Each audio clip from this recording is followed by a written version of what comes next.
કેમ છો બધા? આજે આપણે 100 વર્ષથી પણ જૂની તલધારી લાપસી બનાવવાના છીએ.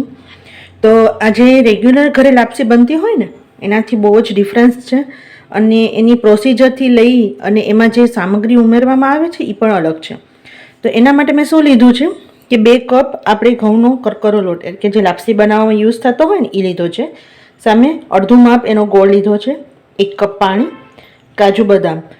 તલધારી લાપસીમાં બે મેઇન ઇન્ગ્રીડિયન્ટ્સ વરિયાળી અને તલ, જે રેગ્યુલર લાપસીમાં નથી આપણે નાખતા, પણ આ લાપસીનું મેઇન ઇન્ગ્રીડિયન્ટ્સ છે. તો ચાલો આપણે એની હવે પ્રોસિજર કરીએ. હવે આપણે એક પેનમાં તેલ લીધું છે.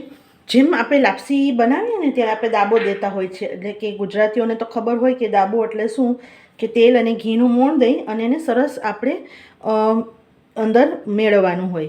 તો આપણે આમાં તેલ અને ઘીનું મોણ નથી લેવાનું. અહીંયા મેં તેલ લીધો છે અને એકદમ સ્લો ફ્લેમ પર આ 2 કપ જે આપણે ઘઉંનો કરકરો લોટ લીધો છે ને એને ધીમા તાપે શેકવાનો છે.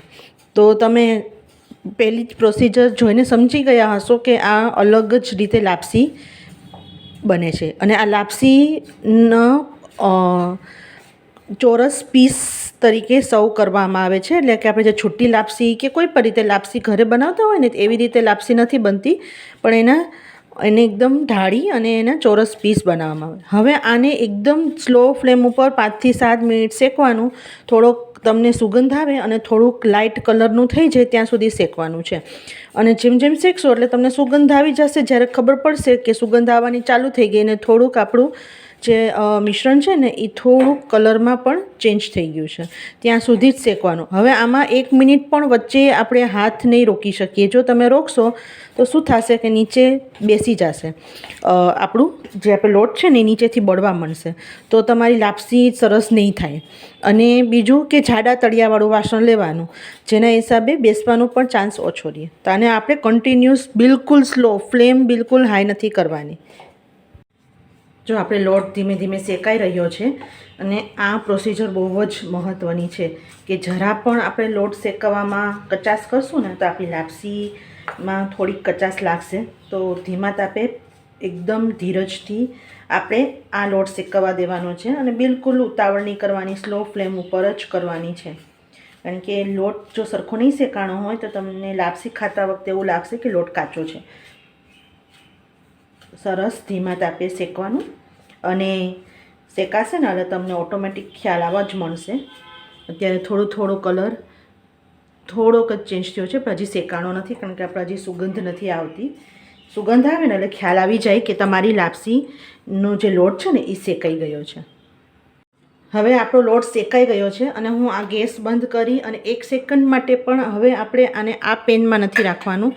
જો તમે આનંદ પેનમાં રાખશો ને તો નીચે બળી જશે, કારણ કે હીટ એટલી બધી આ જ વાસણમાં પ્રોડ્યુસ થઈ ચૂકી હોય ને. જો તમે 1 સેકન્ડ માટે પણ આમાં લોટ રાખો ને તો નીચેથી બળવા માંડે. તો પહેલાં બધો લોટ આપણે કોઈ પણ વાસણમાં ટ્રાન્સફર કરી લેશું. હવે પાછું જ ઇનિન આપણે વાસણમાં આપણે ચોખ્ખું આપણે વાસણ કરી નાખ્યું છે. ઇનિન વાસણ પેનમાં આપણે હવે ઘી લેશું. હવે ઘી અત્યારે બહુ ઝાઝું નથી લેવાનું, બહુ જ ઓછું ઘી લેવાનું છે. આગળ જેમ જેમ પ્રોસિજર તમે જોશો ને તમને ખ્યાલ આવવા મળશે.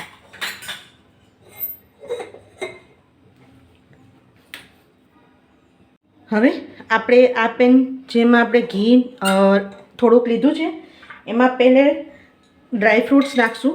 તમને જે ભાવે એ ડ્રાયફ્રૂટ્સ તમે નાખી શકો. અત્યારે મેં કાજુ બદામ લીધા છે, તમે કાજુ બદામ પિસ્તા પણ નાખી શકો, અને ઈચ્છો તો પણ કાંઈ પણ ન નાખવું હોય તો પણ ચાલે.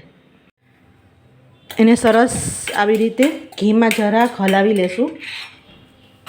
હવે જે એનું મેઇન ઇન્ગ્રીડિયન્ટ્સ, 1 મોટી ચમચી વરિયાળી લીધી છે, જે આમાં કમ્પલસરી હોય છે અને નાખવામાં જ આવે છે, ને 1 ચમચી તલ. 2 સરસ હલાવી લેશું. એને પણ ઘીમાં સરસ 1 જ સેકન્ડ માટે આવી રીતે સોતે કરી લેશું. સોતે થઈ ગયા પછી તરત જ આપણે 1 કપ પાણી નાખવાનું છે. તમે કોઈ જૂના ગામડામાં રહેતા હોય ને એને તમે પૂછશો ને કે તલધારી લાપસી શું, એને ખ્યાલ હોય કે તલધારી લાપસી શું છે. પણ આ તમે તમારા બાળકોને દેશો ને તો બહુ જ હેલ્ધી છે. અને એઝ અ પીસ તરીકે તમે રોજ એક પીસ આપો તો એને બધા લાપસીમાં ઘી, ગોળ બધું જે ડ્રાયફ્રૂટ્સ આવે એ બધા એના ગુણ મળી રહેશે. હવે એમાં ગોળ નાખશું. આપણો ગોળ ઓગળે ત્યાં સુધી આપણે આ પાણીને થોડું થોડું હલાવતા જવાનું, ગોળ ઓગાળી લેવાનો છે. હવે આપણું ગોળ ઓગળી ગયો છે અને પાણી ઉકળવા માંડ્યું છે. અને અત્યારે પણ ગેસનો ફ્લેમ ધીમો જ રાખવાનો છે. હવે આપણે જે લોટ શેકીને રાખ્યો હતો ને એ અંદર નાખવાનો છે ધીમે ધીમે. હલાવવાનું અત્યારે બિલકુલ નથી. લોટ નાખો ત્યારે બિલકુલ હલાવતા નહીં. બધી જગ્યાએ લોટ ખાલી નાખી જ દેવાનો છે.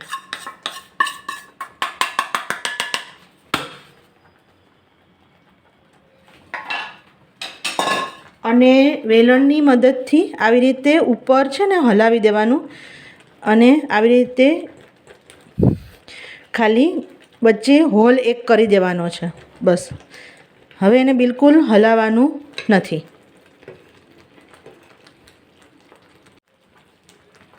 હવે આપણે આને ઢાંકી અને 5 મિનિટ માટે બિલકુલ મીડિયમ ફ્લેમ ઉપર કૂક થવા દેશું. એટલે કે તમે જોઈ શકો છો કે લાપસી જેવી રીતે બનાવતા હોય એનાથી થોડીક જુદી રીત છે, પણ ટેસ્ટમાં બહુ જ સરસ લાગે છે. હવે અને તમને એવું લાગે કે મારું પેન જે છે એકદમ પતળા તળિયાનું છે તો શું કરવાનું, આ ટાઈમે બેસી જવાના ચાન્સ ન રહે. તેના માટે નીચે આપણે લોઢી રાખવાની, પછી ઉપર પેન રાખીને કરવાનું, જેથી ચોંટવાના ચાન્સીસ ન રહે. 2-3 મિનિટ પછી જરાક ચેક કરી લેવું કે આપણે નીચે લાપસી ચોંટતી નથી. કુલ 5 મિનિટ થશે આ લાપસીને ચડતા. હવે 2 મિનિટથી થોડુંક વધારે થઈ ગયું છે, 3 મિનિટ જેવું થઈ ગયું છે. પાછું ઢાંકણું ખોલી અને જોઈ લેવું. અને ફરીથી શું કરવાનું, વેલણ હોય ને એને સાઈડમાંથી આવી રીતે હલાવવાનું. બસ હવે 1 જ 2 મિનિટમાં આપણી સરસ લાપસી, જે તલધારી લાપસી છે ને એ થઈ જશે. હવે તમે હલાવી શકો.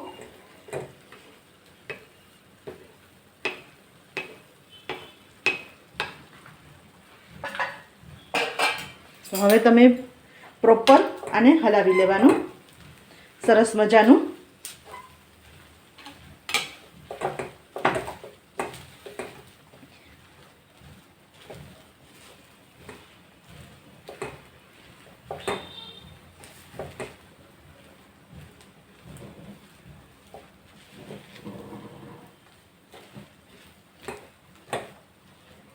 બસ હવે 1 જ મિનિટમાં આપણી આ લાપસી રેડી છે. 1 જ મિનિટ માટે. અને આ પ્રોસીજર છે ને બધી એકદમ ધીમા તાપે જ કરવાની, બિલકુલ ફાસ્ટ ગેસે નહીં કરવાની. ફાસ્ટ ગેસે કરશો ને તો નીચેથી લાપસી બળી જ જશે ચોક્કસ 100%. એટલે અમુક રેસીપી એવી હોય ને જે પારંપરિક હોય, ટ્રેડિશનલી હોય, અથવા વિસરાતી જતી કોઈ પણ વાનગી હોય ટ્રેડિશનલી, એને તમે જેવી રીતે બનાવતા હોય ને એવી રીતે જ ફોલો કરો ને તો એનું રિઝલ્ટ છે ને સરસ આવે.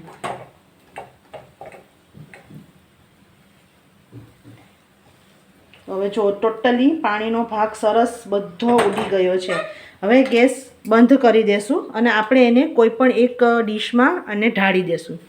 છેલ્લે લાસ્ટમાં આપણે એને જ્યારે આપણું આ થઈ જાય ને લાપસી તલધારી, એટલે ઉપરથી 1 ચમચી મોટું ઘી નાખી દેવાનું, જેથી આપણી લાપસી જ્યારે એકદમ ઠરીને આપણે પીસ પાડીએ ને ત્યારે બિલકુલ મોઢામાં આપણે કોરી ન લાગે. એટલે સરસ ઘી નાખીને ફરીથી એક વખત હલાવી દેવું. જો તમને વધારે ઘી નાખવું હોય તો વધારે પણ નાખી શકો. આનાથી હજી વધારે થોડુંક 1 ચમચી હજી નાખી દેવાનું. સરસ ફરીથી ઘી નાખી અને સરસ હલાવી લેવાનું. આ ગેસ બંધ કરી દીધા જ છે. પછી જ હું કરું છું. હજી મને થોડુંક લાગે છે કે થોડીક આપણે ઘીની જરૂરિયાત છે, તો થોડુંક હજી 1 ચમચી ફરીથી ઘી નાખશું.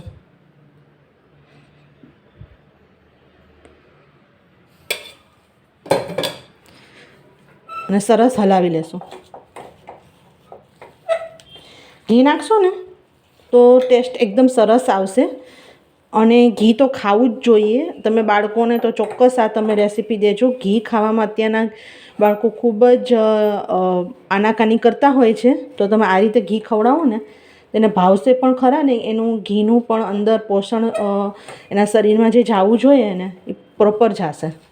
હવે એને આપણે એક ડીશ છે ને એને મેં ઘીથી ગ્રીસ કરી લીધું છે, એમાં આપણે ઢાળી દઈશું. આવી રીતે સરસ દબાવી અને છે ને મોલ્ડમાં પ્રેસ કરી અને સરસ પાથરી દેવાનું. આનો ટેસ્ટ એટલો સરસ આવે છે અને મારો એક પ્રયાસ છે કે જે જૂની વિસરાતી જતી વાનગીઓ જે ગાયબ થઈ ચૂકેલી છે એ તમારી સમક્ષ રજૂ કરું. આપણે છે ને જ્યારે આવા મેળા હોય ને અને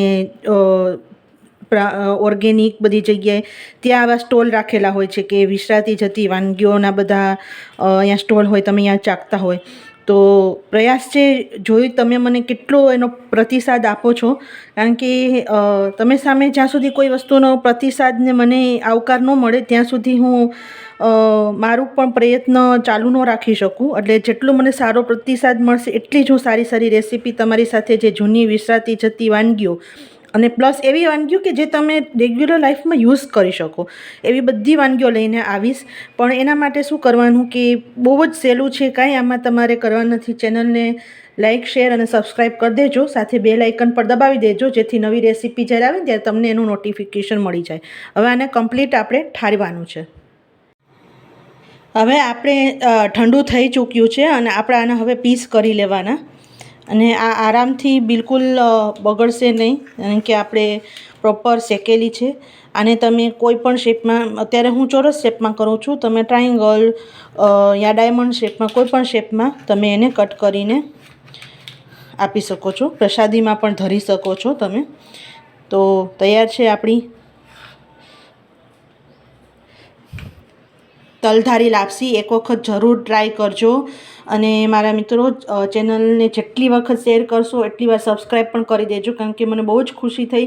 મારે અત્યાર સુધી વિડીયો જે નાખ્યા છે એની સામે મને શેર બહુ જ સરસ મળ્યા છે. તો જે વ્યક્તિ શેર કરે છે આશા રાખું છું તે સબસ્ક્રાઈબ પણ કરશે. આવજો.